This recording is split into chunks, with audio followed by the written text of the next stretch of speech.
14 de diciembre de 2023, desde la Universidad Nacional de La Matanza y en el marco del programa Voces de Malvinas, los investigadores de la Junta de Estudios Históricos y los alumnos de la Tecnicatura de Artes Visuales tienen el gusto de entrevistar al veterano de guerra Carlos María Jaime. Buenas tardes, Carlos María. Buenas tardes, es un gusto para mí estar acá. Hola, ¿qué tal, Carlos? Hola. Soy Gabriel Ochoa, uno de los estudiantes de Artes y Medios. Así que mi primera pregunta es, ¿dónde naciste? Acá en la provincia de Buenos Aires, partido de La Matanza, localidad Gregorio de la Ferrere. ¿Quiénes son tus padres y a qué se dedicaban? Bueno, mi papá en su momento era Carlos Raúl Jaime, técnico en electrónica, y mi mamá, Eulogia Salgado de Jaime, una inmigrante española que vino en el año 1929 acá a la Argentina.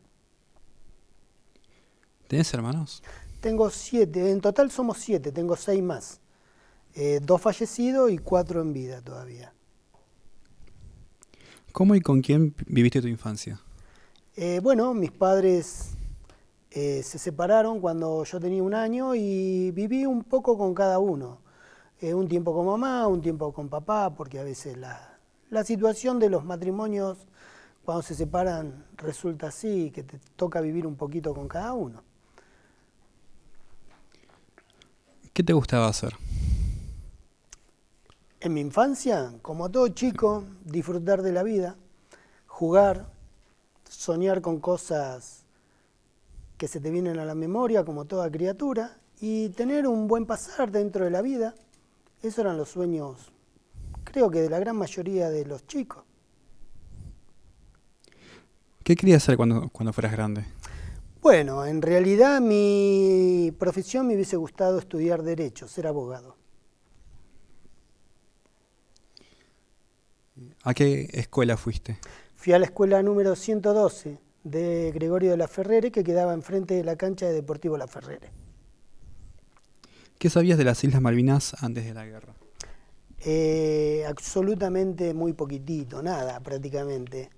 En realidad, si te tengo que contestar con total sinceridad, creo que de Malvinas nos enteramos el 2 de abril de 1982.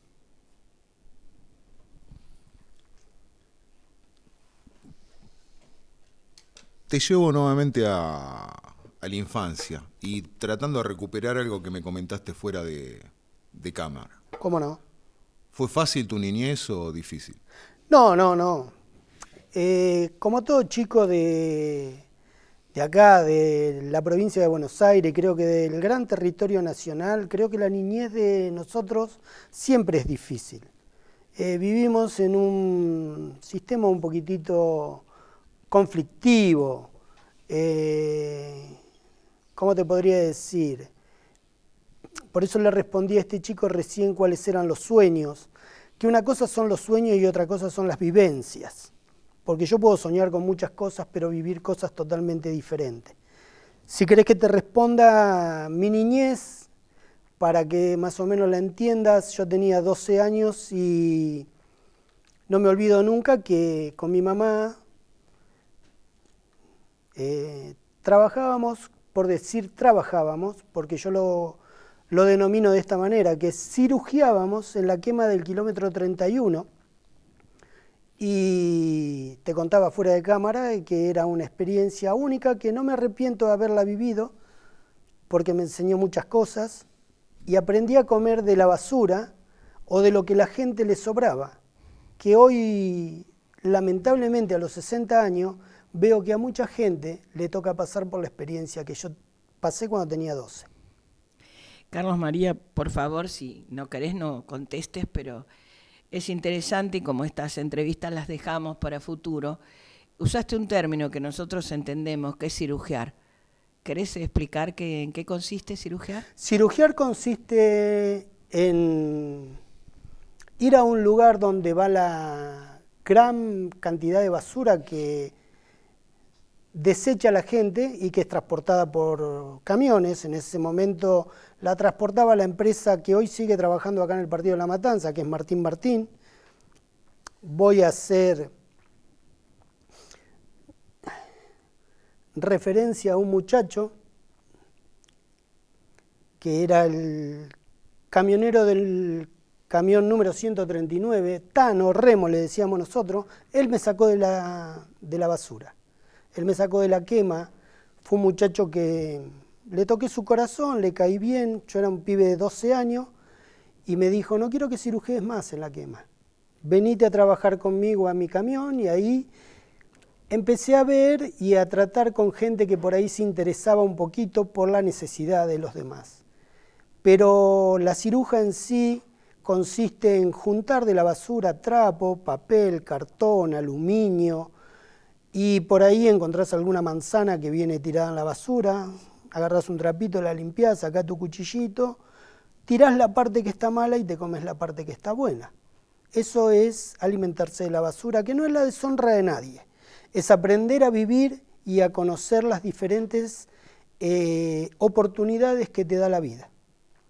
Y yo las tomé para tratar de aprender y de salir adelante. Y hoy las transmito porque hay mucha gente que por ahí no lo conoce, pero la situación que tal vez hoy nos toca vivir en la Argentina, por ahí depara, porque se habla de mucha pobreza, de un 45% de pobreza, de un 10% de indigencia. Y bueno, esa gente que vive en la pobreza o que vive en la indigencia seguramente va a tener la experiencia de vida que tuve yo, que es muy triste, pero es real. Existe en este país y en el mundo.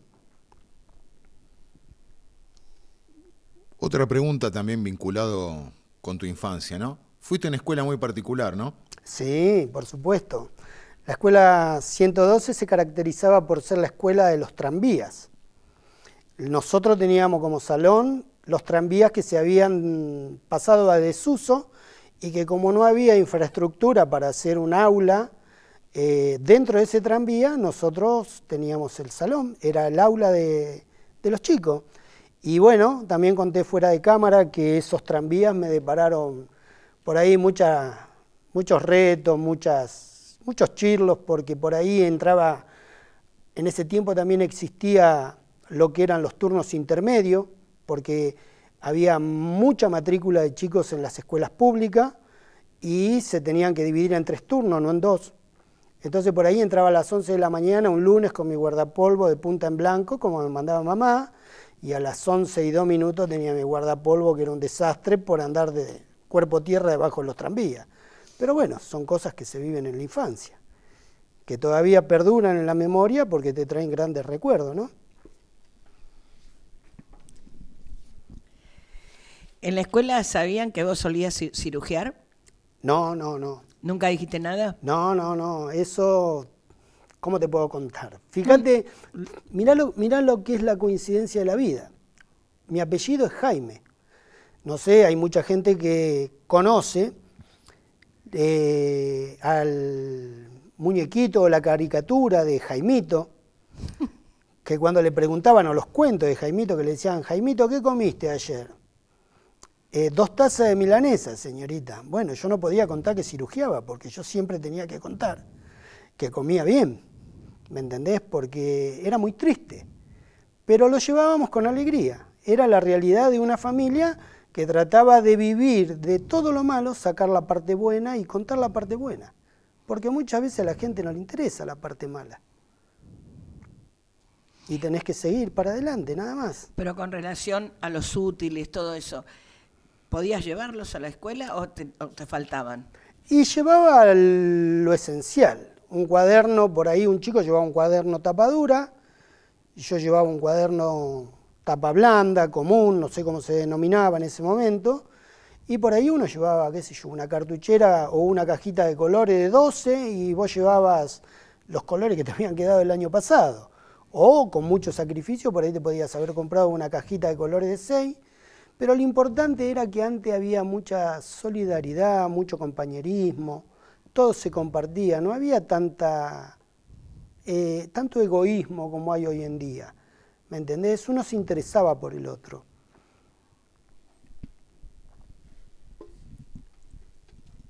¿Cómo te enteraste que se había recuperado las Islas Malvinas?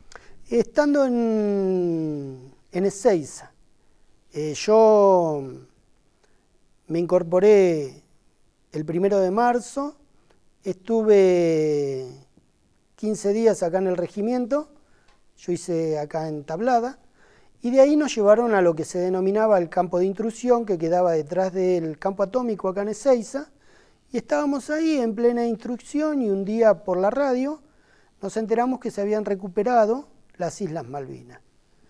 Que bueno, se decían muchas cosas, como que de repente iban a pedir voluntarios o que iban a mandar tropas a Malvinas para que habitáramos, cuidáramos y nos quedáramos ahí, que nosotros pensamos que a nosotros no nos iba a tocar, porque eso tendría que ser de gente de carrera por ahí, ¿me entendés? Pero nos enteramos así, un cabo primero tenía una radio y estábamos en instrucción y dijo, a ver muchachos, y ahí contó que se habían recuperado las Islas Malvinas. Para nosotros, naturalmente, fue una gran sorpresa, y más allá de la sorpresa, muchos preguntamos dónde quedaban las Islas Malvinas. Y sacame una duda, ¿fue de alegría esa situación, de tristeza? ¿Cómo reaccionaste vos y toda la gente? Mirá, no sé si llamarle alegría, creo que fue más de interés, porque fue una noticia inesperada. Te vuelvo a repetir, muchos preguntamos dónde quedaban las Islas Malvinas, entonces al vernos sorprendidos de esa respuesta, más allá de no conocer dónde estaban, nos sentimos como te dije recién, sorprendidos, no nos alegró, ¿no? Más allá de que toda recuperación siempre te brinda un poco de alegría, no voy a decir que no estábamos contentos de haber recuperado algo que consideramos que es nuestro territorio, pero más allá de estar contentos, por sobremanera estábamos sorprendidos de la manera en que se había llevado, porque estábamos desconociendo la situación. Me dijiste que entraste el 1 de marzo, y la instrucción fue buena, mala, regular. Mirá, yo me incorporé, para que tengas idea, te lo voy a contar así, yo me incorporé el 1 de marzo, me presenté en el instituto acá en el San Martín, de ahí me llevaron al regimiento 3 de la Tablada, entré más o menos al mediodía, a las 6 de la tarde me dijeron andate a tu casa, porque los que vivíamos cerca nos podíamos ir a casa, mañana a las 6 de la mañana te presentás de nuevo. Estuvimos más o menos una semana así, a la semana nos cortaron el pelo, nos pusieron la vacuna, ya nos quedábamos en el regimiento, y a los 15 días, que vendría a ser la segunda semana de estar dentro del regimiento, nos dijeron que nos llevaban a Ezeiza. Fuimos a Ezeiza, pusimos unas carpas, la intrusión es como te hacen en la colimba, nos pararon delante de un campo, nos formaron en fila de uno y nos dijeron, muchachos, ¿ven ese campo que está ahí lleno de cardo? Hay que limpiarlo. Bueno, nosotros dijimos, ahora nos van a traer la pala, el rastrillo, la azada. No, muchachos. Esto se limpia de esta manera. Un pito carrera mar, 2 pitos cuerpo tierra, y el que no se tira al piso, por miedo a pincharse con los cardos, venían y te empujaban. Pero bueno, de eso se trataba la colimba. Te voy a decir algo. Yo, más allá de estar muy poquito tiempo, porque yo soy clase 63, yo me incorporé el 1 de marzo y el 11 de abril ya estaba en Malvinas. Fue linda la experiencia, no le tenía miedo a la colimba. Creía de que la colimba independizaba al adolescente o al joven de su familia. Y era una linda experiencia como para poder ir viendo qué era lo que ibas a elegir vos en el día de mañana con respecto a tu vida. Hoy hay muchos chicos que tienen 25, 30, 35 y viven con papá y mamá. Es distinto. Anticipaste que el 11 te vas para Malvinas. ¿Te pudiste despedir de tu familia, tus seres queridos? Bueno, sí, mirá, yo te voy a contar. Te voy a contar una historia de vida, ¿no? ¿Puedo? Sí, por supuesto. Yo soy de la familia, fuimos 3 varones. Mi hermano mayor, que era infractor a la ley de enrolamiento, nunca hizo la colimba. Mi hermano, que tenía 4 años más que yo, que sería el segundo en escala de edad de los varones, fue desertor, él le tocó en la base de Palomar, en la aeronáutica, y él desertó 8 veces de la colimba. Lo venían a buscar a casa, todo. Entonces cuando me toca la colimba a mí, mi papá me dice, mirá, ojalá que te toque donde el diablo perdió el poncho, que se usaba esa frase antes, y si querés desertar que lo pienses mucho. Porque claro, mi viejo se había criado en Córdoba, él era de Santa Fe, había hecho la colimba en Córdoba, y él había tenido un buen pasar, lo habían destacado dentro de la compañía porque él era administrativo, ¿viste? Y él, en ese tiempo te regalaban un álbum con foto al mejor soldado, y él quería trasladárselo como tradición a sus hijos, pero los 2 primeros le habían salido fallados. Entonces a mí, ¿viste? Me dijo, vos vas a ser como los demás, y yo le dije, no, viejo, entonces imagínate. Cuando se enteró que yo me quedaba en el regimiento de acá de La Tablada, a 10 minutos de casa, dijo, si el otro desertó 8 veces, este lo tengo todos los días en mi casa. Cosa que no pasó. Pero el 4 de abril, mi papá, más allá de todo eso que te conté, me fue a visitar, que también era domingo, y bueno, él me comunicó, mi papá era radioaficionado, aparte de técnico en electrónica, y él tenía un equipo de radioaficionado, un receptor de comunicaciones que se comunicaba, él operaba en la banda más amplia. Entonces él se comunicaba con barcos en alta mar y todas esas cosas, y estaba muy informado de lo que se hablaba en el mundo con respecto al conflicto de Malvinas. Entonces vino y me dijo, mirá, hijo, esto viene para complicado. Según dicen los ingleses, van a venir a querer recuperar las Malvinas, que esto, que lo otro. Y mi pregunta para vos es, ¿vos qué pensás hacer? Ya no le importaba si desertaba, tal vez, sino que le importaba cuál iba a ser mi determinación con respecto... Y le dije, mirá, viejo, yo me voy a quedar acá. Tal vez me toque como tal vez no, no creo que me toque. Pero bueno, si me tocara, voy a ir donde me toque ir. No tengo ningún problema, quédate tranquilo, desertar no voy a desertar, le dije. Porque lo había tomado como un desafío, ¿viste? Como decir, no, él decía de que yo iba a ser igual que los demás, y yo me lo había tomado a modo personal y dije, no, lo tengo que desafiar a mi viejo, yo tengo que sacar esto adelante. Y dije, quédate tranquilo que desertar no voy a desertar. Y bueno, eso fue el 4 de abril de 1982. El 11 de abril, o mejor dicho, el 10, que era sábado a la noche, yo estaba en el regimiento, ya tenía mi equipo preparado, todo, porque a las 5 de la mañana nos levantaban para llevarnos a Palomar, que de ahí íbamos a ir a Malvinas. Entonces viene un chico corriendo y me dice, Jaime, dice, está tu papá, tu hermano y un muchacho más en el alambrado del regimiento, me pidieron que te avise que quieren hablar con vos, porque yo le dije que te ibas a Malvinas, que vos estabas en el listado de la gente que se iba a Malvinas. Entonces yo le dije a este chico, decile que no puedo ir.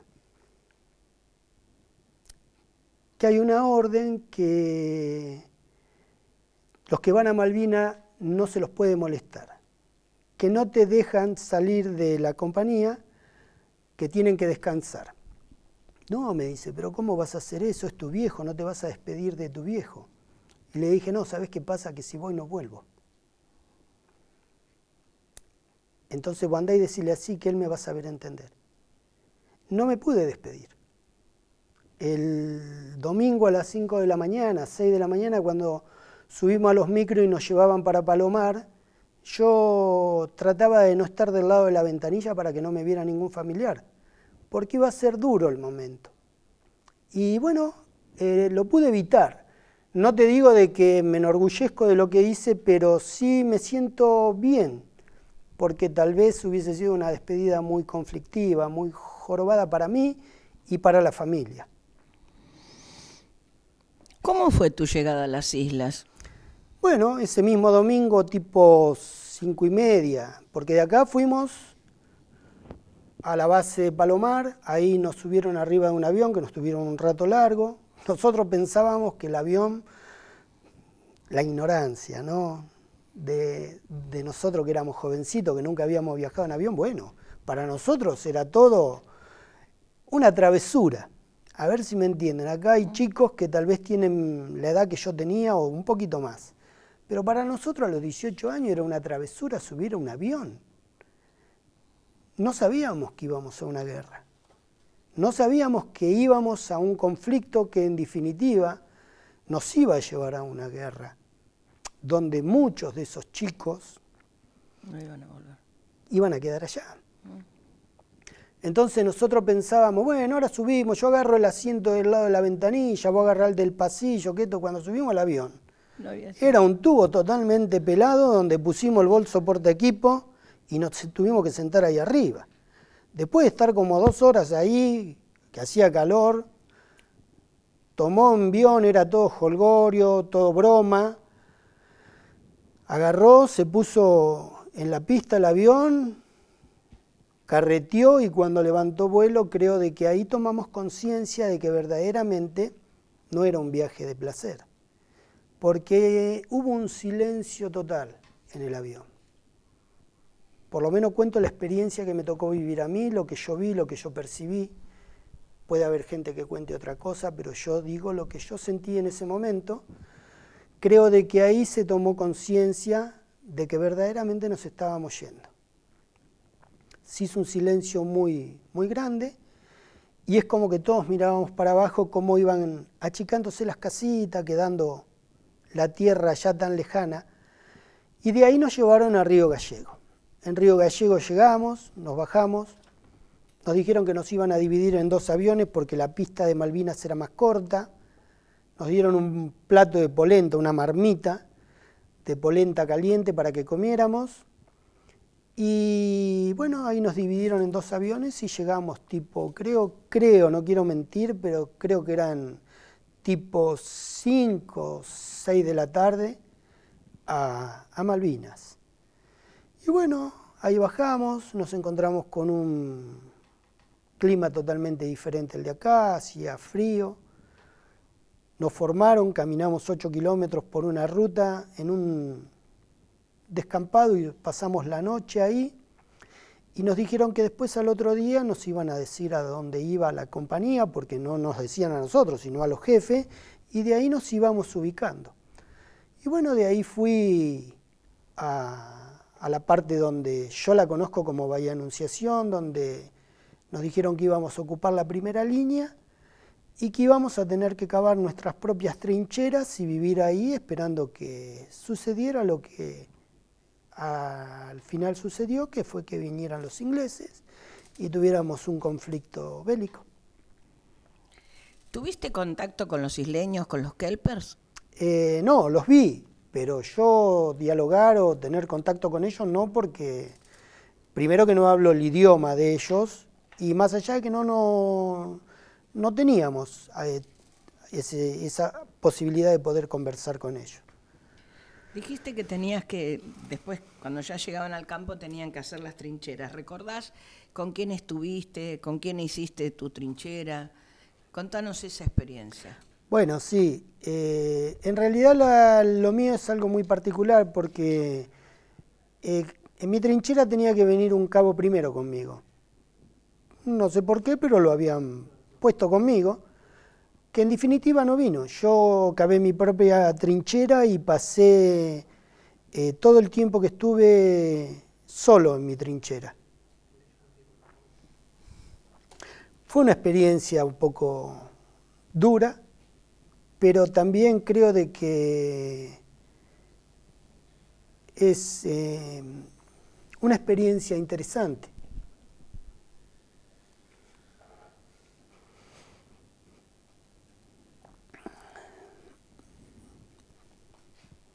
Te enseña, madurás, y bueno, tuve momentos muy difíciles, pero los pude superar.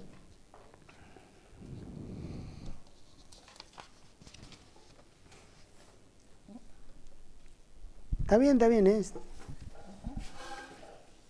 ¿Y el armamento?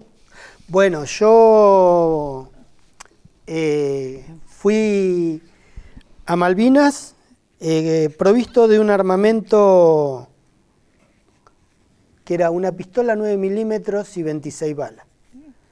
Mi rol de combate, porque seguramente después vamos a pasar por eso, pero yo ya te lo cuento como para que vos entiendas por qué fui con una pistola y 26 balas. Porque mi rol de combate era conductor del grupo apoyo de la 3ª sección. En realidad, yo allá tendría que haber ido a manejar algún jeep, un camión. Yo acá en el regimiento había rendido mi prueba de manejo con un reo, pero en definitiva, como fui a la primera línea y cavé mi trinchera y tuve que permanecer dentro de una trinchera, no manejaba absolutamente nada.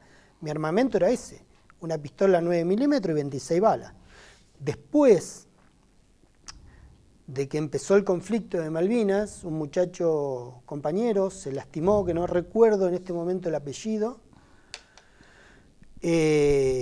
A él lo mandaron para el continente y a mí me dieron el rol de combate de él. Ahí pasé a tener el rol de combate como tirador 4 con un FAB y me dieron 4 cargadores de 7.62 más el que está en el FAB, que sería 5, y una bolsa con 700 municiones. ¿Permaneciste en tu misma trinchera? Sí. Yo permanecí hasta prácticamente el ataque final, que ahí fue cuando nos desplazaron, nos tuvimos que ir corriendo porque, bueno, los ingleses venían avanzando. ¿Cómo te enteraste del 1 de mayo? ¿Cómo lo viviste? ¿En qué sentido? ¿Qué parte de qué? ¿Cómo me enteré? El 1 de mayo comienzan los combates. Bueno, eso fue una parte que me enteré muy importante porque justamente el 1 de mayo atacaron 3 buques, se acercaron 3 buques a la costa y esos buques venían de frente hacia nosotros.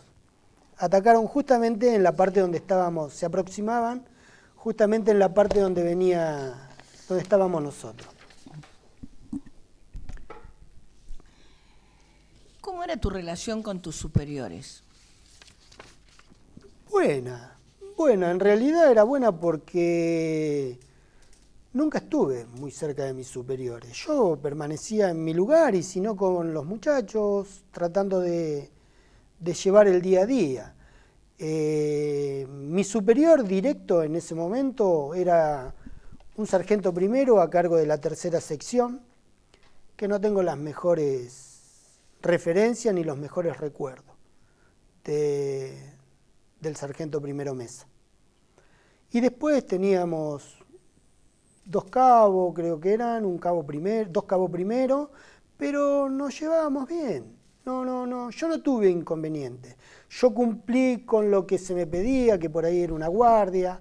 Nosotros hacíamos guardias en posición avanzada, que quedaba, nosotros estábamos a 1200 metros de la playa y de noche se hacían grupos de avanzada que nos llevaban a 600 metros de la playa.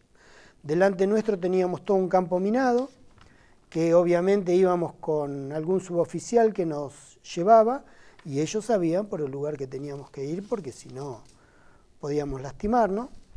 Y al otro día a la mañana volvíamos del grupo de avanzada. Eso se pedía porque en caso de que se desembarcaran los ingleses, nosotros íbamos a ser los que dieran el aviso a la tropa que estaba atrás. Siempre respondés si querés o no, ¿no? ¿No los bailaban? Como en la Colimba, ¿no hubo estaqueamientos, no hubo algo parecido? No te estoy diciendo que lo sufriste vos, sino compañeros tuyos. No. Yo en lo personal no sufrí estancamientos. Uh-huh. Sí me han querido bailar, pero bueno, yo siempre fui un poco rebelde. Me acuerdo que tuve un cabo que era de la clase 62, creo que era el cabo Sánchez, creo que se llamaba, porque mucho no me recuerdo de los apellidos. Habíamos ido a buscar la comida, porque nosotros no nos llegaba la comida al lugar donde estábamos en las trincheras. Teníamos que caminar con unos cilindros a donde venía la cocina de campaña, y ahí se servían en unos cilindros la comida y nosotros por ahí íbamos y la repartíamos.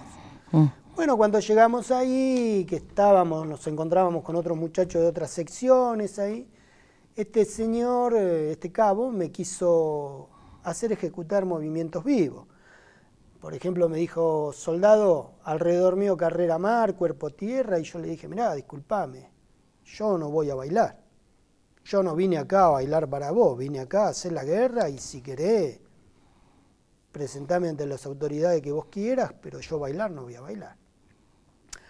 Obvio que tal vez para él le cayó mal la respuesta, aparte eran los muchachos que estaban ahí, la gran mayoría eran clase 62, compañeros de él, lo empezaron a cargar y bueno, al otro día me presentó al jefe de compañía, que era el teniente primero de Ledones, y yo le respondí lo mismo que le respondí al cabo, que yo había ido a hacer la guerra, no había ido a bailar, que creo que no se justificaba en ese momento hacer ningún movimiento vivo, y no lo hice.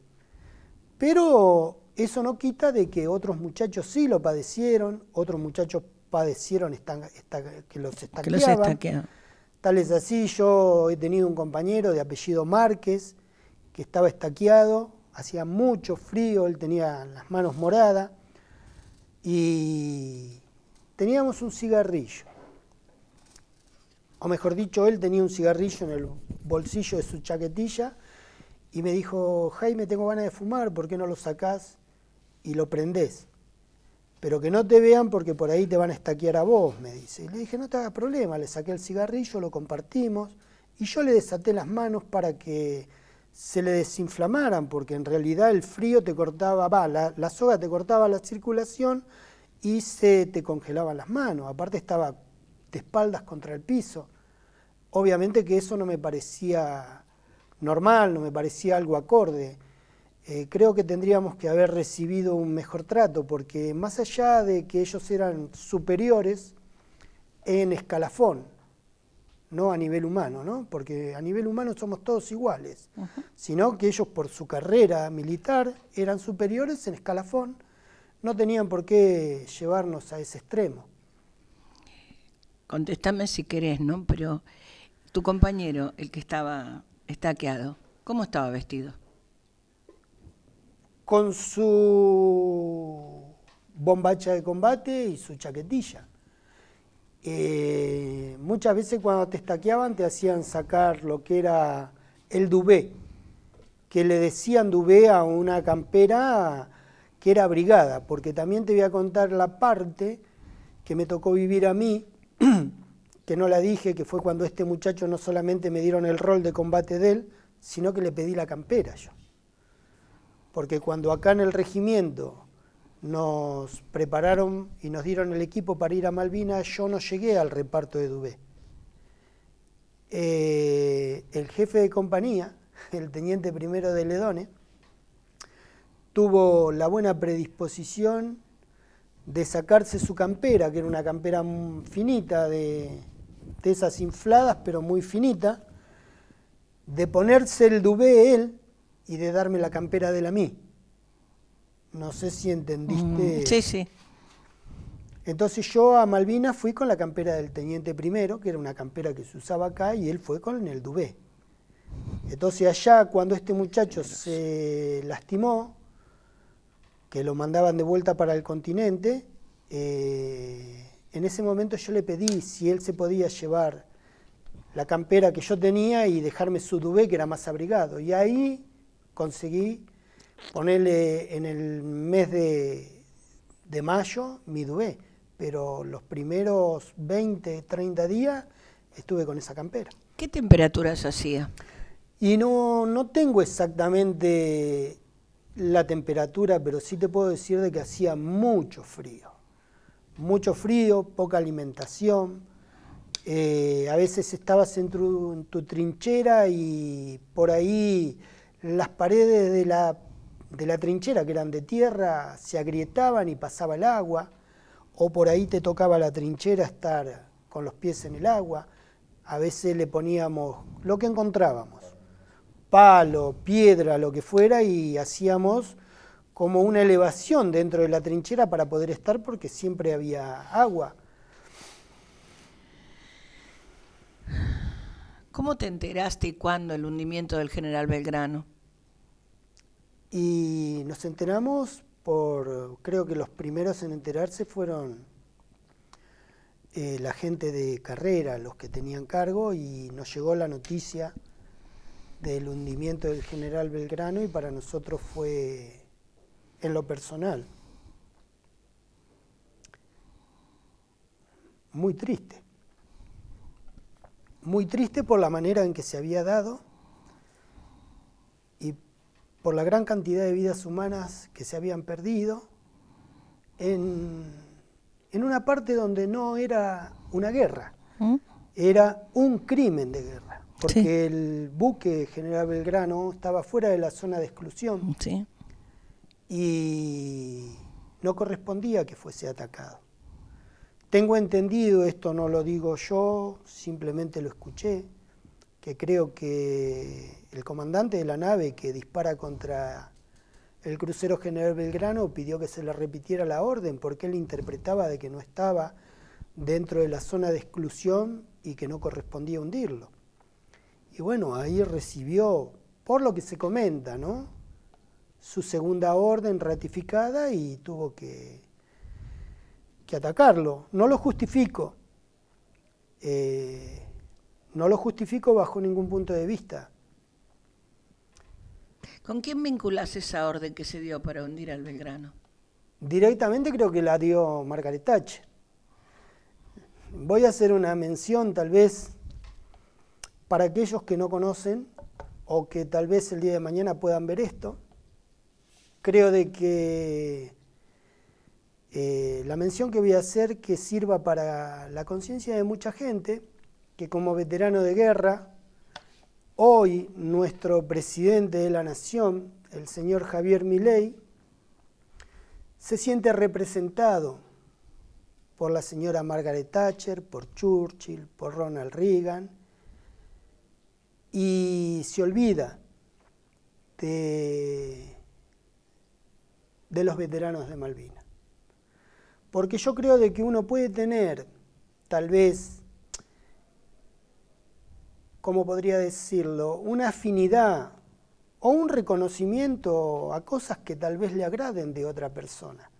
Pero por sobre todas las cosas tendría que tener la memoria suficiente y el respeto, no por los veteranos solamente, sino por la madre, por los padres, por los hermanos, por los hijos de muchos de los soldados que ofrecieron su vida.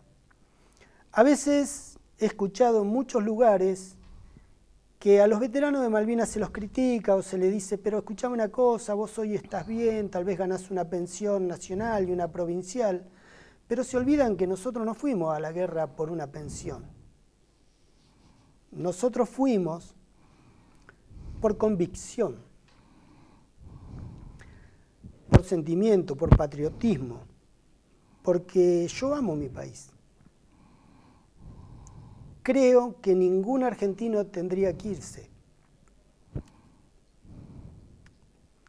de este hermoso país a vivir a otro lado. Acá tendríamos que vivir muy bien, pero desafortunadamente tenemos gente que conduce nuestros destinos a través de sus políticas que nos hacen vivir muy mal. Yo tengo 3 hijos.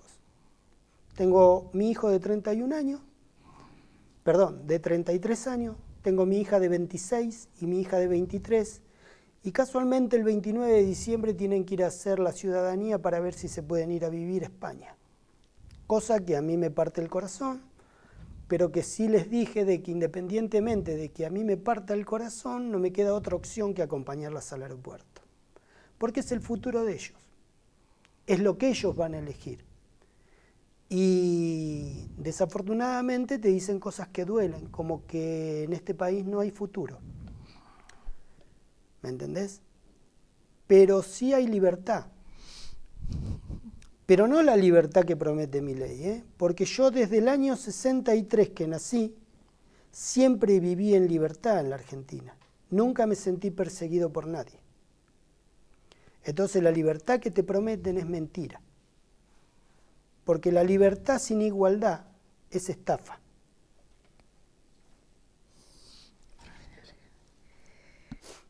Me tomo un atrevimiento ¿Cómo y no? en nombre de los argentinos de bien, que amamos este país tanto como vos, te pedimos disculpas. No, por favor. No, te pedimos disculpas porque haya argentinos que no tengan en cuenta lo que ustedes pasaron en Malvinas. Bueno, yo te contesto, yo en nombre de todos, o mejor dicho, no en nombre de todos, sino en nombre mío, lo voy a hacer propio este pedido. El pedido de disculpas es para todos estos chicos jóvenes que están acá, que yo les pido disculpas a ellos por no poder haber hecho lo que tendríamos que haber hecho nosotros como argentinos más adultos para dejarle un mejor país. Pero hoy, naturalmente, son ellos los que van a construir su propio futuro y para no sentirse engañados o estafados, les recomendaría que lean un poco de historia, que eso les va a hacer bien y les va a permitir poder elegir el día de mañana, no solamente para ellos, sino para el futuro de sus hijos. Te contesto en la misma línea, como historiadores que somos acá con mi compañero, supongo que comparte. Muchos de nosotros hicimos todo lo que pudimos, no alcanzó. Y bueno. No alcanzó. No hay que pero bajar. tenemos esperanza, no. Pero hay esperanza. Siempre que hay jóvenes hay esperanza. Siempre. Siempre hay esperanza. Porque si no, esta bendita patria no hubiera llegado hasta acá. Así que vamos a retomar la entrevista. ¿Cómo no? Sí. Y bueno, te preguntamos, ¿en qué combates participaste? ¿Participaste en alguno? ¿Qué hiciste en cada uno? Si recordás eso y querés compartirlo, ¿no? Bueno, mirá, yo en realidad no tuve combate frente a frente con los ingleses. Sí, lo que padecí fue a partir del 1 de mayo, lo que es un bombardeo permanente, lo que se llama el desgaste psicológico, ¿no? Por ejemplo, nosotros no teníamos cañones de largo alcance en ese momento, creo que teníamos cañones de 105 que tenían una determinada distancia de alcance y los buques ingleses tenían cañones más potentes, entonces por más que nosotros le tiráramos a ellos no los alcanzábamos, se ponían a una distancia que no llegaba y ellos nos hacían lo que era el bombardeo de desgaste, obviamente que bombardeaban posiciones argentinas,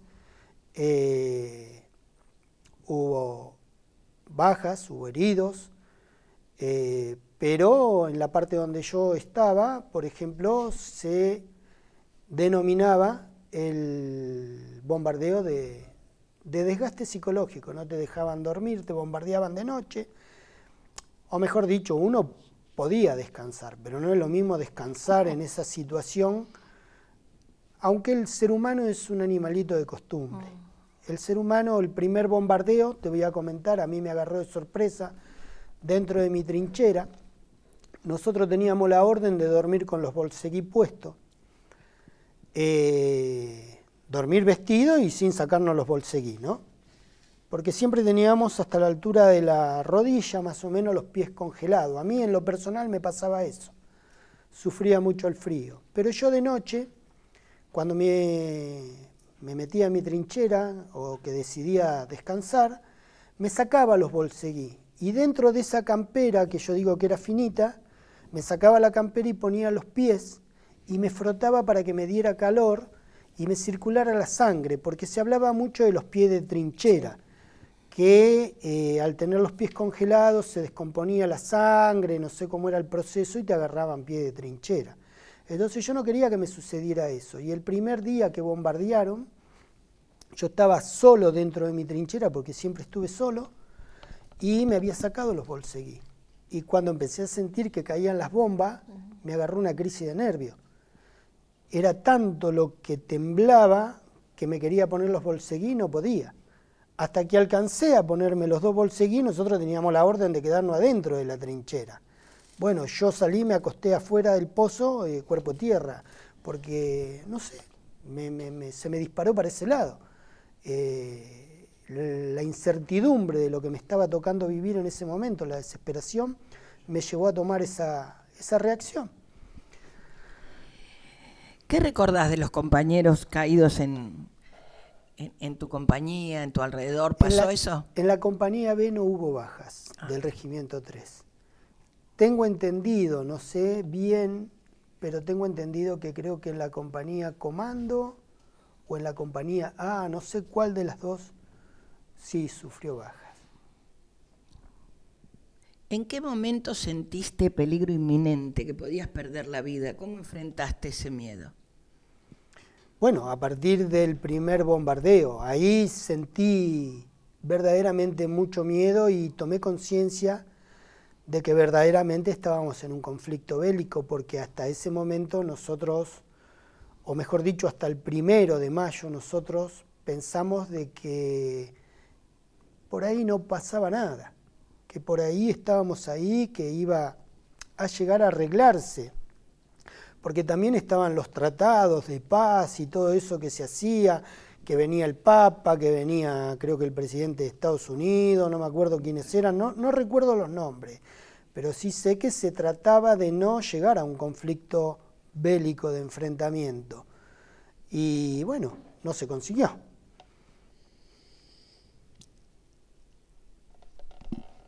¿Cómo te llegó la noticia del cese del fuego? ¿Qué sentiste?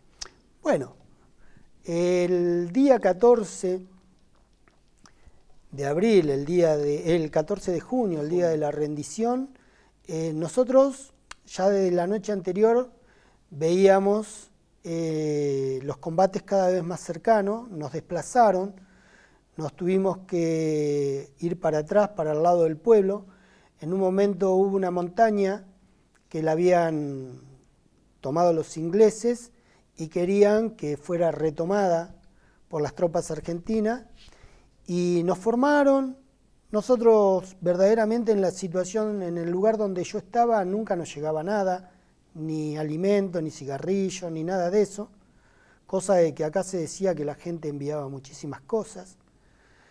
Y bueno, ese día, mágicamente, cuando nos formaron, que nos mandaron a retomar esa montaña, aparecieron los cigarrillos. No me olvido nunca que el sargento Primero Mesa, que se encontraba ahí, nos palmeaba la espalda y nos decía: ojalá que mates a mucho, ojalá que vaya bien, y nos regalaban un atadito de cigarrillo.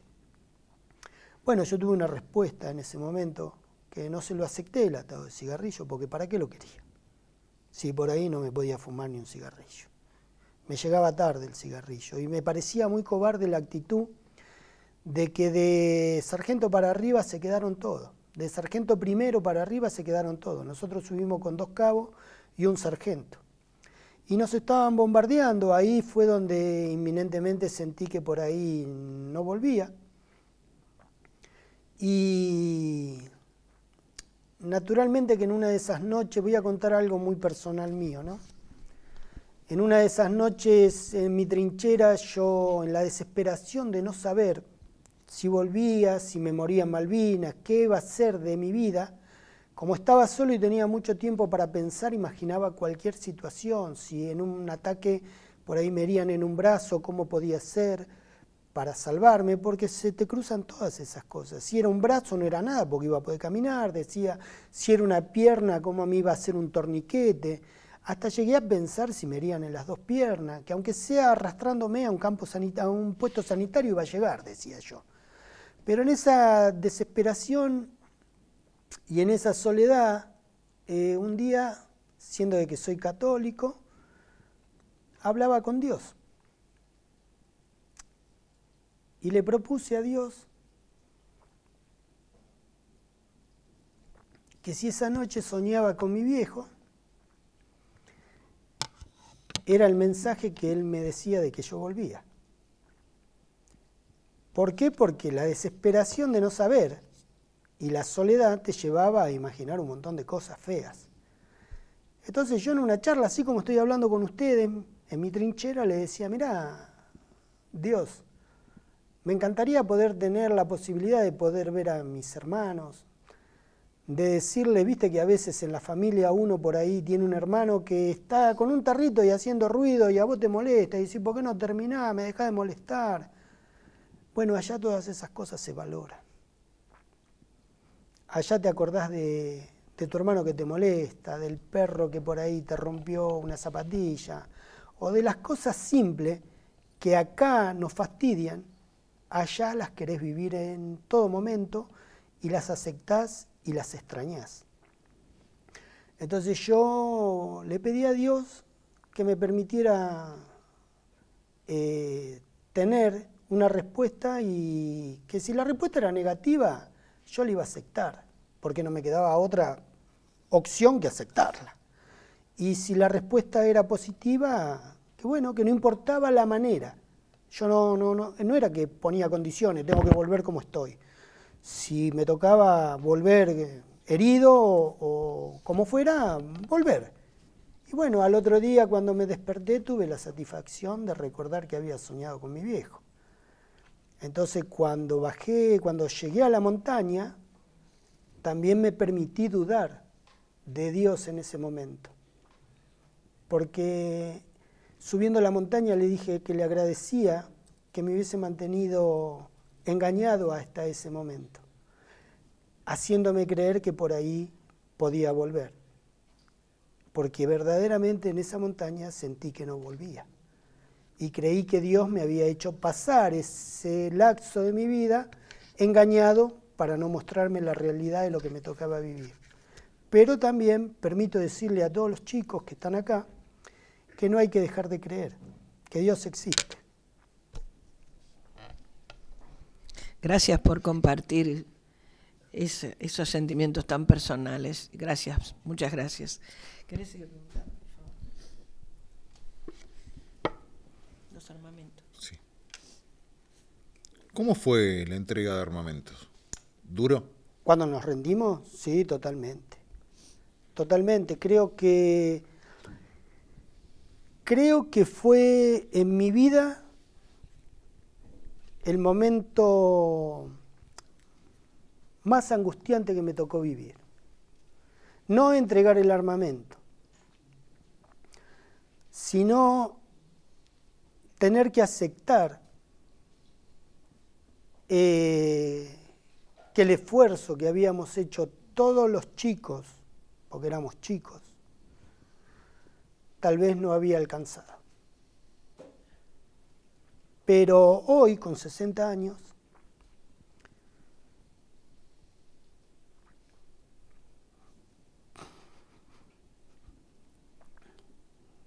quiero darle gracias a todos los que quedaron y que nos representan en las Islas Malvinas. No solamente a los que quedaron, sino a todos sus familiares, a los padres, a las madres, a los hijos, a los hermanos, que entregaron la vida de un pibe de 18 años y que muchas veces le pregunto a la gente cuánto vale una vida, porque a veces te dicen de que a mí me ha tocado en lo personal escuchar un comentario muy fuera de lugar donde te dicen de que a veces los veteranos les resultan caros por una guerra que perdieron. Entonces yo cuando me contestan eso, porque hay gente que es muy hiriente, yo simplemente sin enojarme les pregunto para ellos, por ahí, a la persona que me dice eso, ¿cuánto vale la vida de tu hijo?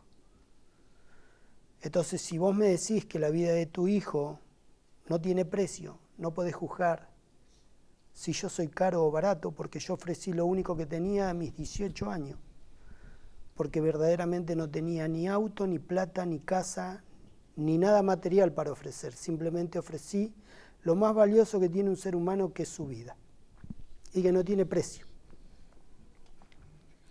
Siempre respondes si querés, ¿no? ¿Molesta el silencio de la guerra? Cuando se termina, vos escuchás el silencio del campo de batalla, ¿te rendís? Bueno, yo creo de que no molesta, duele. El silencio nunca molesta, el silencio por ahí tortura, porque dentro del silencio te permite ver el horizonte, y al observar el horizonte en un campo de batalla ves mucha destrucción, mucho sacrificio, mucha lucha y muchos sueños o posiciones frustradas de muchas almas que indirectamente se enfrentaron por problemas que se discuten en un escritorio y que nunca se presentan ellos al campo de batalla. Yo te voy a decir algo que es un pensamiento muy mío. Yo no viajo a Malvinas porque considero de que ese territorio es nuestro. Y yo para ingresar a Malvinas, sea por una línea aérea chilena o por la que me lleve, tengo que presentarme con un pasaporte, cosa de que si yo...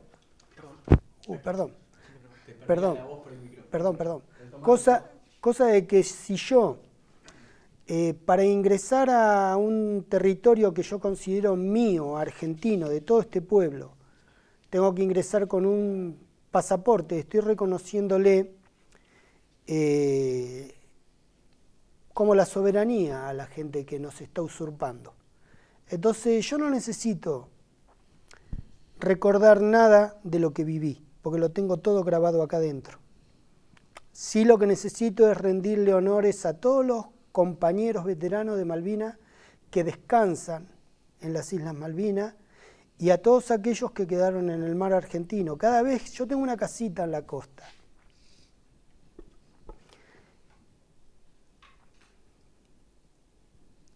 Y cada vez que me voy al mar, simplemente hago un paneo al horizonte y trato de intentar poder imaginar. No sé si me entendés lo que digo. Trato de intentar poder imaginar en la gran inmensidad del mar, si los que están acá lo conocen saben que el mar es inmenso, lo que deben haber sentido esos chicos al momento de ver de que su único sustento dentro de ese mar inmenso se hundía, que son los compañeros del general Belgrano. Yo a ellos cada vez que voy a la playa les rindo honores, o cada vez que paso por alguna ruta donde voy a la par del océano, y no solamente a ellos, sino todas las veces que puedo, o todos los días de mi vida, les rindo honores a todos los veteranos que viven y que desafortunadamente hoy ya no están. ¿Los gringos cómo te trataron en la rendición? Bien, bien. Yo tengo que decir de que no tuve ningún problema. Yo lo tomé, ¿cómo te podría decir? Estábamos choqueados por la derrota, estábamos choqueados por la rendición, porque no pensamos que nos íbamos a rendir así. Cuando nos enteramos de que Argentina se había rendido, teníamos que entregar el armamento. Nos formaron, nos llevaron a un lugar, mejor dicho, nosotros esperamos en el puerto. Después de ahí, los que se manejaban eran los oficiales, suboficiales, que eran los que recibían las órdenes, y de ahí nosotros seguíamos al rebaño, como quien dice, ¿no? Me recuerdo de que tuvimos que ir a entregar el armamento, obviamente que lo desarmamos, obviamente yo mi fusil lo clavé en la turba malvinense, le sacábamos el cerrojo, tratábamos de inhabilitarlo, ¿viste? Cosas que qué sé yo, que por lo menos nos servían de consuelo a nosotros. Y después nos llevaron a lo que sería, a mí me tocó ir a lo que sería los galpones de puerto, que eran unos galpones grandes, que a nosotros en ese momento nos dimos cuenta que sí había mandado muchas cosas la gente, llegaban muchas cosas que a nosotros no nos habían llegado, porque los galpones estaban abarrotados de mercadería. Te voy a contar algo que verdaderamente a veces me emociona mucho. Pido disculpas si me quiebro en esta parte, pero no me olvido nunca que cuando íbamos caminando de vuelta de haber entregado el armamento hacia los galpones, caminaba por una calle de Malvinas, que era asfaltada en ese momento, y caminábamos entre la comida, pateando hormas de queso que venían en cajita, ¿Viste cuando vos vas a comprar que te viene un queso de máquina en una cajita, con ese nylon colorado, o un dulce de batata, había paquetes de leche en polvo? Y yo entre todas esas cosas que pateé, recuerdo que pateé una latita de leche condensada. Y cuando vi que era una leche condensada, la levanté y me la escondí. Y es algo que no me lo perdono nunca, pero que sí traté de digerirlo y que hoy lo cuento porque me llevó a interpretar de que es un acto de egoísmo sano, porque uno carecía de tantas cosas que yo me sentí y ahí viví y entendí a lo que a veces llega a un ser humano, ¿no? A no querer compartir lo único que por ahí tenía en ese momento y que consideraba un tesoro, porque para mí una latita de leche condensada, ¿me entendés? Que hoy tengo por ahí la posibilidad de comprársela a mis hijas y que ellas la toman y no saben lo que significa para mí. Yo me sentí muy miserable en ese momento cuando interpreté que fui egoísta y no quise compartir con mis compañeros, que en definitiva, cuando la abrí la compartí, ¿me entendés? Pero en el momento que la encontré, no dije, esto es para todos, me lo escondí, como diciendo, esto es para mí, no quiero que nadie lo tenga, ¿me entendés? Lo deseaba y dije, voy a ser egoísta. Y ahí cuando entendí, en un momento de razonamiento, que era muy inhumano lo que estaba haciendo, porque me sentía muy bajo, dije, no puedo tomarme esto yo solo, lo tenemos que compartir.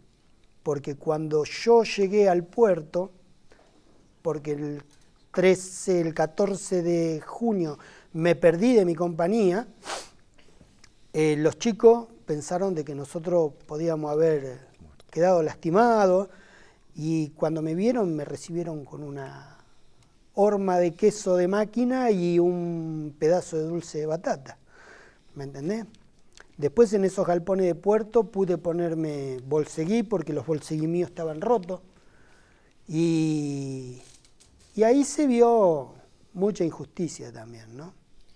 ¿Por qué? Se vio mucha injusticia porque vos imaginate de que entrara un galpón inmenso, lleno de comida, lleno de chocolate, de cigarrillo, de cosas que había para repartir y que no te llegaran, o que tal vez no es que no llegaban, sino que no se querían repartir. No sé cómo interpretarlo. También me ha tocado acá en el continente ir a comprar cigarrillos que venían con una leyenda que eran para ser consumidos en el Atlántico Sur, que muchos de esos cigarrillos decían que iban a Malvinas y que acá se comercializaban en los kioscos después. Contanos cómo fue la vuelta al continente, cómo regresas. Bueno, yo después de pasar, a mí me toman prisionero el 14 de junio, no me recuerdo si fue el 15 o el 16, porque verdaderamente no lo recuerdo. Nos dijeron que íbamos a, después de que nos entrevistaron, a mí me tocó un colombiano, porque vos ibas y los ingleses te preguntaban qué rol de combate tenías, te hacían toda una entrevista, te hacían desnudar, se fijaban todo lo que vos tenías. Yo en un bolsillo tenía cartas, que yo no sé, como no sé hablar inglés, me preguntaban qué eran, yo le decía, producto de un chico que sabía, me dijo decirle letters, que eran cartas de la familia, no sé si lo digo bien o no, pero bueno, en ese momento le pude hacer entender que eran cartas familiares. Tenía una bala 7.62 desarmada, que me preguntaba qué era esto y yo se la desarmé para decirle, ve que no tiene pólvora, porque lo había guardado como algo para mí, para traérmelo a hacerme, qué sé yo, un llaverito, algo. Y bueno, este muchacho me contaba, porque hablaba castellano, por eso interactuaba con él, que él era colombiano, pero él era, vendría a ser como mercenario, porque él era pago. Y bueno, después de eso nos subieron una lanchita y nos llevaron al Canberra, a un buque que se encontraba anclado ahí, que era el Canberra, que cuando lo vimos para mí era un edificio en el medio del agua, y ahí empezamos a subir las escaleritas laterales que tiene el barco, y cuando llegamos a la mitad del barco nos avisaron que no había más lugar, que no teníamos que bajar. Por eso, fuera de cámara, yo te conté a vos que cuando volví en el Norland. Nos tuvimos que quedar 3 días más y el 19 de junio embarcamos en el Norland y de ahí nos trajeron a Puerto Madryn. Llegamos a Puerto Madryn. En Puerto Madryn fuimos muy bien recibidos. Creo que se conoce el día que Madryn se quedó sin pan, porque los soldados llegábamos y queríamos comer algo, era pan. Pedían, ¿qué querés? ¿Qué querés? La alegría de la gente era muy grande, muy solidaria. Y bueno, la gente corría cuando vos le pedías pan, a comprarte pan, o iban a las panaderías y te traían el canasto. Y bueno, después de ahí nos llevaron a Trelew en un micro, y de Trelew nos trajeron a Palomar. De Palomar nos llevaron a Campo de Mayo. Esa noche en Campo de Mayo nos dieron de comer, nos dieron ropa, trataron de alistarnos un poco mejor, y al otro día nos trajeron al Regimiento de la Tablada. ¿Te dieron alguna orden en Campo de Mayo y en la Tablada respecto a hablar, no hablar? ¿Te interrogaron? Mira, en este momento verdaderamente no la recuerdo. A mí, a modo personal, creo que no, pero sí creo que fue a modo global, a toda la compañía, de que no se contara, que no se hablara mucho de lo que había pasado, ¿viste? Era como que querían limitarte, pero verdaderamente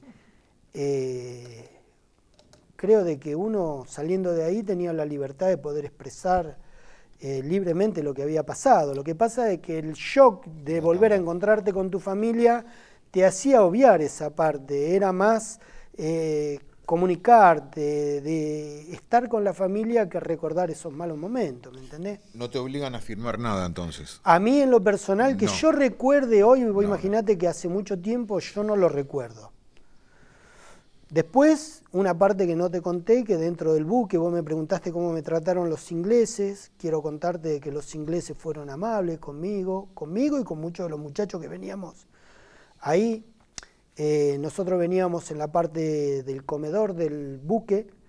En un momento me tocó, porque elegían al azar para repartir la comida, y me tocó a mí repartir comida. Nos daban unas cajitas de leche, como si fuese la leche de las 3 niñas, pero de medio litro, y unos sanguchitos de pan lactal de jamón y queso, que obviamente había pibes que te pedían más, y bueno, yo repartí, y nos quedamos, yo y 2 chicos más que estábamos repartiendo, nos quedamos sin comer.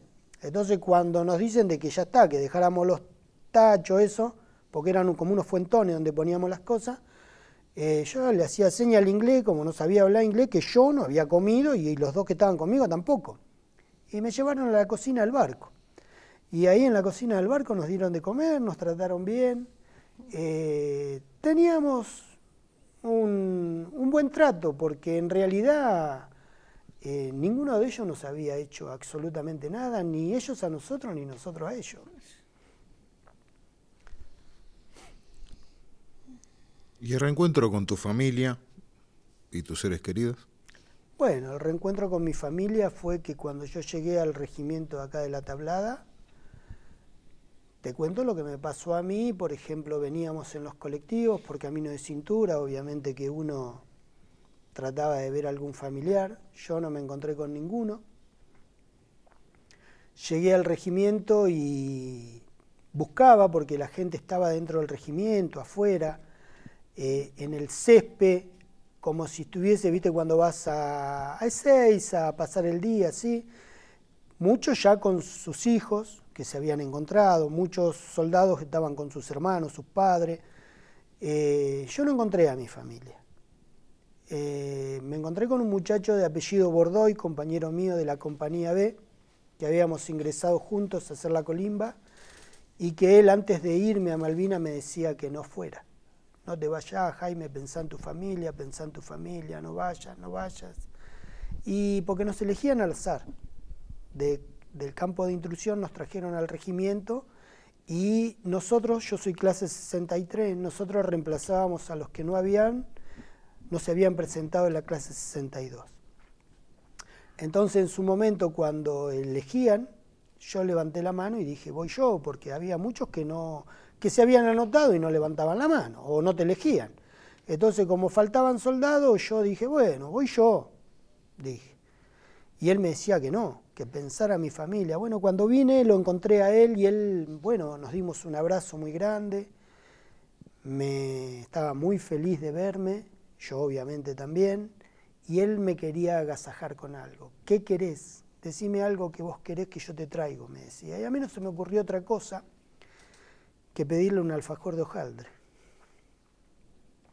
que se vendían en la cantina del regimiento, que a mí me encanta el dulce de leche, y eran unos alfajores de hojaldre que venían con un tanto así de dulce de leche. Pero lo maté psicológicamente porque él no tenía plata. Y me dijo, pero no tengo un mango para comprarte. Y bueno, no te hagas problema, le dije. Tomalo como algo que pasó. No. Yo sin querer herí por ahí su sentimiento porque él no tenía la plata para comprarlo. Y me dijo, pero para un cachito que ahora vengo. Y salió corriendo y se ve que lo debe haber pedido o lo debe haber mangueado a alguno o le deben haber prestado plata porque vino con el alfajor de hojaldre y fue una de las emociones más lindas que tuve, que fue poder compartirlo con él, porque una de las cosas que te deja la guerra es aprender a compartir. Vivís en una necesidad permanente. Todo tiene un valor diferente. Así compartas un vaso de agua. Nunca te vas a olvidar de ese momento. ¿Me entendés? Tal vez acá en la vida cotidiana no te das cuenta. Por ahí no tenés tiempo a veces. ¿Viste cuando por ahí tu pibe te dice, che, pa, ¿por qué no venís y miramos la tele? Y vos le decís, no, déjame, que tengo que hacer, que ahí te sobra el tiempo. ¿Me entendés? Porque es el único que tenés para vivir, entonces lo más lindo que te puede pasar es compartir. Y aprendés, a mí en lo personal aprendí a no ser egoísta. Yo voy caminando por la calle y por ahí veo una persona que necesita y le pido disculpas y le ayudo. Porque hay gente que necesita del otro. Así sea, y esto se lo digo a los chicos, así sea de un abrazo, de una pregunta, del decirle, ¿qué te pasa que te veo así tirado? ¿Viste cuando vos ves una persona que está en la calle juntando latita y vos lo ves que está perdido? O por ahí te pide un peso para decir, no tenés una monedita. Y hay gente que por ahí tiene los bolsillos llenos de guita y dice, no, no tengo. Porque lo ve diferente, ¿viste? Pero esa persona no te va a hacer absolutamente nada. Porque si te quisiera hacer algo no te lo pide, directamente viene y te lo hace. Y yo tengo esa, qué sé yo, esa cosa que nace de mí, ¿viste?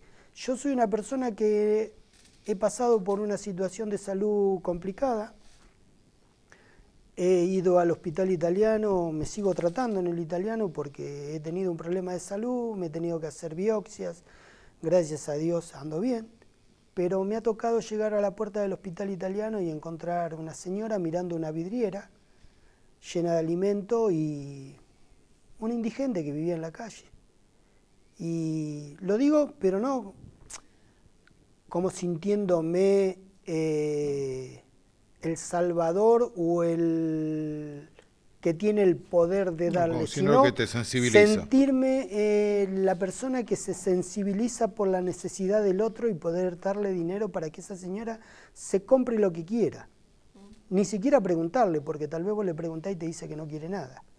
¿Me entendés? Entonces le di plata para que ella comprara lo que quisiera. Y siempre la recuerdo porque era una señora muy delgadita, mayor, como si fuese mi mamá, que hoy no está, ¿viste? Y no me recuerdo, no me olvido de la figura de mi vieja, cuando pasábamos lo que primero conté, que cirugiábamos, y que en su momento también era una señora delgadita y mayor, ¿viste? No me gustaría ver mucha gente que pase por esa necesidad.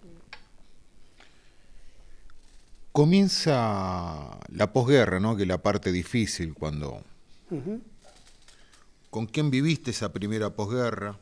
¿Pudiste conseguir trabajo fácil? ¿Qué te acordás de todo eso? Bueno, yo cuando vine de Malvinas volví a la casa de papá y verdaderamente no me resultó fácil la vida. Habré estado 3 meses en casa y me fui. Porque era muy difícil, ¿viste? Uno viene con un montón de cosas emocionales que no hacen a mí en lo personal me tocó, que no hacen a la buena convivencia, ¿viste? Por ahí, qué sé yo, tenés algo, una discusión, o por ahí, qué sé yo, algún cambio de palabra y había cosas que herían, ¿viste? Dejalo, no le diga nada, que este está loco de la guerra, y esas cosas no me gustaban, ¿viste? No me gustaban y a veces me enojaban. Obvio que no le faltaba el respeto a mi familia, pero en un momento determinado tomé la decisión de irme de mi casa. Y me fui a vivir cerca de donde vos me dijiste que trabajabas, ¿viste? Que estaba la villita ahí. Sí, aclaramos para la gente. Estamos hablando de la vía de La Ferrera y Comodoro Pi, cerca del arroyo. Exactamente. Ah, claro. Bueno, me fui a vivir ahí en una piecita que era toda de chapa de cartón. Y no tenía trabajo, no tenía nada. Y yo me estaba haciendo tratar en el Hospital Militar Central, en la parte de psiquiatría, psicología, todo eso, que te daban apoyo psicológico para ver cómo podías salir de la situación esa que te había tocado vivir de la guerra. Y en un momento tomé la decisión de ir al comando en jefe del ejército a pedir trabajo, porque dije, bueno, si yo me encuentro hoy en esta situación, necesito trabajar, porque cuando salí de baja, yo anteriormente, antes de empezar el servicio militar, trabajaba de repartidor de los camiones de Serenísima y mi patrón me había dicho que si yo no le cobraba lo que era la mitad del sueldo cuando te toca la colimba, cuando volviera iba a tener mi trabajo. Pero yo había empezado a trabajar con el padre de él, que después fue mi patrón, que habían comprado otro reparto y me derivaron al reparto del hijo. Cuando volví, el hijo me dejó sin trabajo, entonces yo me quedé sin laburo. Entonces ahí fui, anduve pidiendo trabajo, hasta que llegó el momento que me consiguieron, me mandaron a una entrevista de trabajo a Subterráneo de Buenos Aires y ahí empecé a trabajar en el mes de mayo del año 83. En la línea A de Subterráneo, en la estación Loria, empecé a trabajar de peón de vía, el que limpiaba la estación. Lo importante era tener trabajo, no me sentía para nada mal porque era un trabajo digno, ganaba mi plata normalmente y eso me iba a poder dar la posibilidad de estar bien. Y bueno, empecé a trabajar, pero para poder empezar a trabajar en Subterráneo tuve que pedir, o mejor dicho, tuve que solicitar en el hospital militar el alta y firmar que yo me encontraba bien de salud y que no había secuelas de la guerra, porque si no, no podía tener trabajo. Bueno, después ahí trabajé unos 8 meses de peón de vía, después hice un curso, me recibí de acoplador para enganchar los trenes. En la estación Primera Junta estuve 2 años trabajando de acoplador en la estación Primera Junta y ahí hice otro curso más porque mi intención era escalar y escalar y escalar y rendí para maniobrista de vías, manejaba los trenes y bueno, aprobé y de ahí en más estuve trabajando 9 años de maniobrista, trabajé en las 5 líneas de Subterráneo, porque se interconectan entre ellas, 4 de ellas, y después me fui a la línea B que está de Federico Lacroze a Alem, y de ahí me retiré cuando se privatizó la empresa en el año 94. Pero la vida no fue fácil. En ese tiempo era soltero. Unos años antes de retirarme de la empresa, yo ingresé en el año 83 y recién en el año 90 me casé. Ya tenía 26 años. Y bueno, ahí me casé, tuve mi primer hijo. Como todo matrimonio, uno se casa para toda la vida, pero no resulta a veces. Yo, trabajando en Subterráneo, había comprado una agencia de remis, teníamos en sociedad con un muchacho una agencia de remis, 26 autos trabajando para nosotros, tenía camioneta, y bueno, entendía de que nadie se hace rico trabajando campo ajeno, entonces decidí irme con el retiro voluntario de Subterráneo y emprender más en lo que era lo mío personal. Y bueno, vivimos en Argentina, me fundí al poco tiempo. Con el gobierno de Menem no fue mal. Y bueno, seguimos ahí avanzando como podíamos hasta que en el año 2005 conseguí trabajo en las escuelas como auxiliar, gracias a los puestos de trabajo que se le habían bajado acá en La Matanza para los veteranos de Malvinas.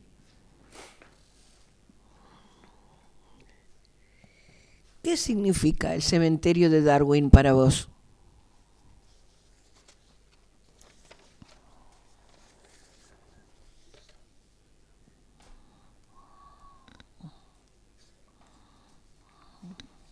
Es una pregunta que verdaderamente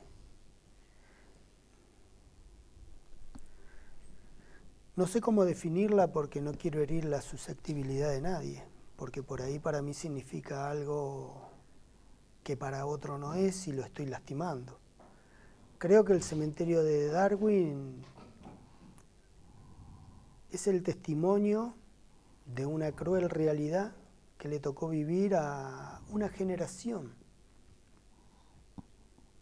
de argentinos que es la clase 62 y la clase 63,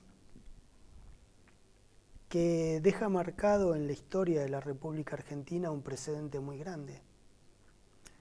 Y el cementerio en particular, no solamente para la sociedad argentina, sino para el mundo entero, deja sentado un precedente de que ahí se llevó a cabo una guerra en defensa del territorio usurpado de un país que le gusta vivir simplemente en paz con el mundo entero y que esa gente que nos usurpó no tiene ningún tipo de valor ni de respeto por el pueblo argentino. ¿Qué significa para vos la Guerra de Malvinas?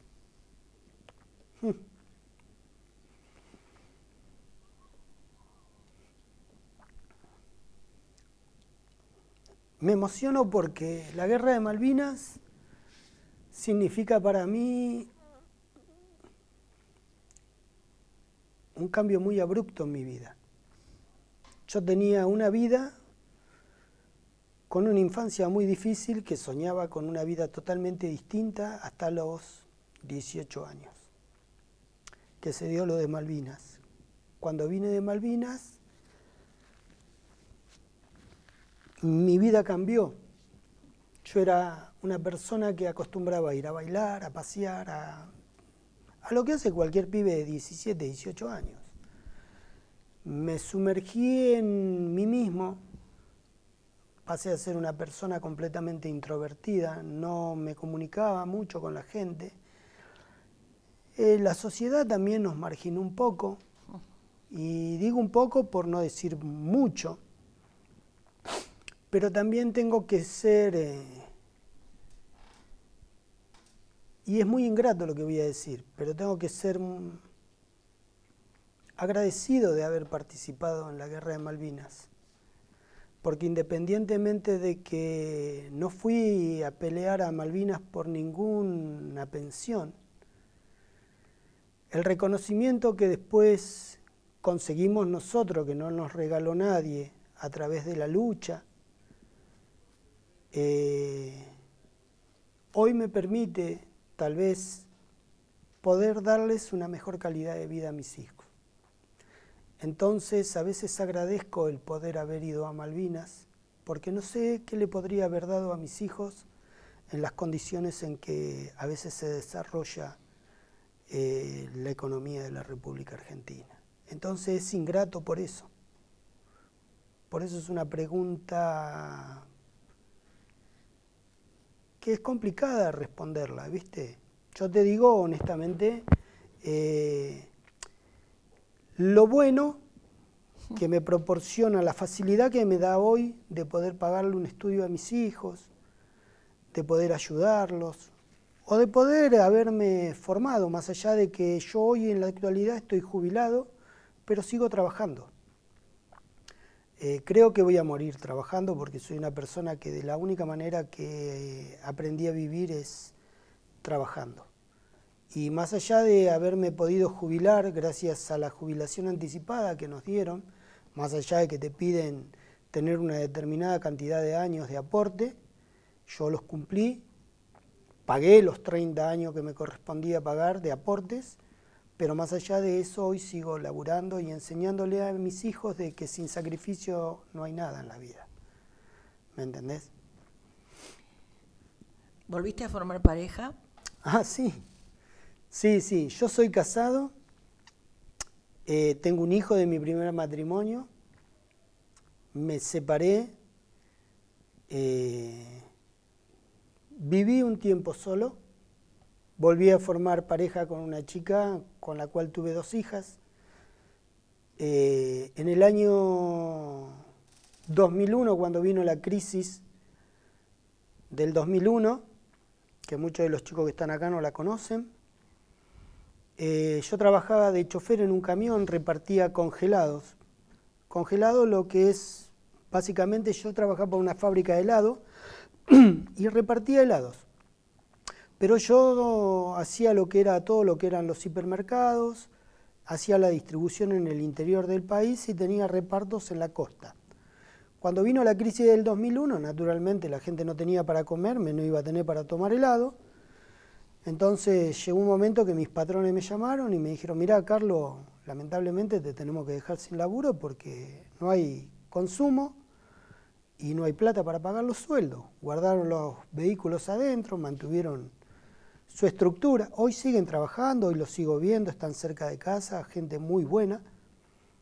Pero eso me costó mi segundo matrimonio porque cuando me quedé sin laburo, mi señora en la actualidad, la que estaba en ese momento, me dijo de que, bueno, que se había terminado el amor.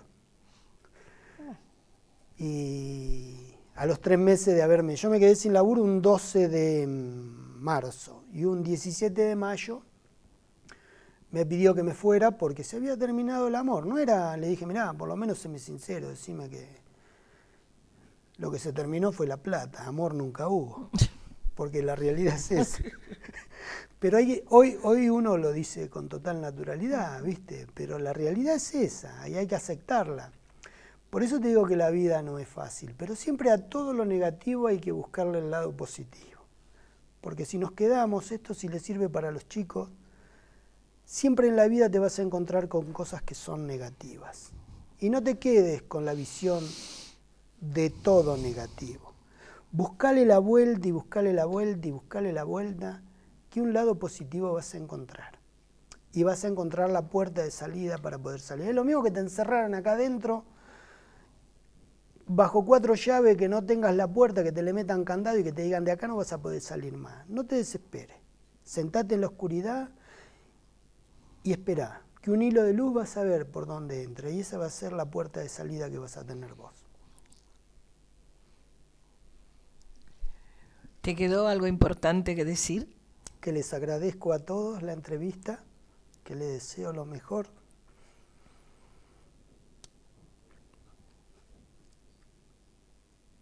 De la vida a cada uno de los que está aquí presente y los que no está tan bien. Y que le mando un saludo al cielo a todos los veteranos que me van a estar esperando el día que tenga que partir.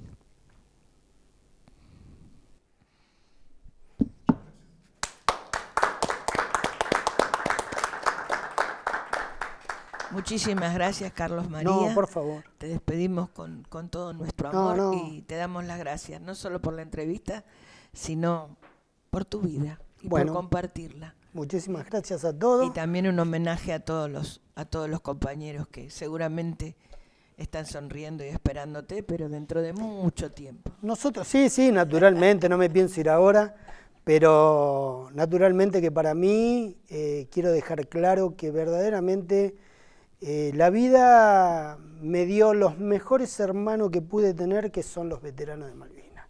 Ellos son verdaderamente los hermanos de la vida, porque la familia la hace uno y esa es mi familia. Quiero agradecerles a ellos por todo el apoyo, por todo lo que nos dan, no solamente a mí, sino a todos los veteranos y a toda la familia de todos los veteranos. Y gracias a todos ustedes por poder darnos a nosotros la posibilidad de poder contar todas estas cosas y que el día de mañana sirva para todos aquellos que les toque ver esta simple entrevista. Muchísimas gracias a todos.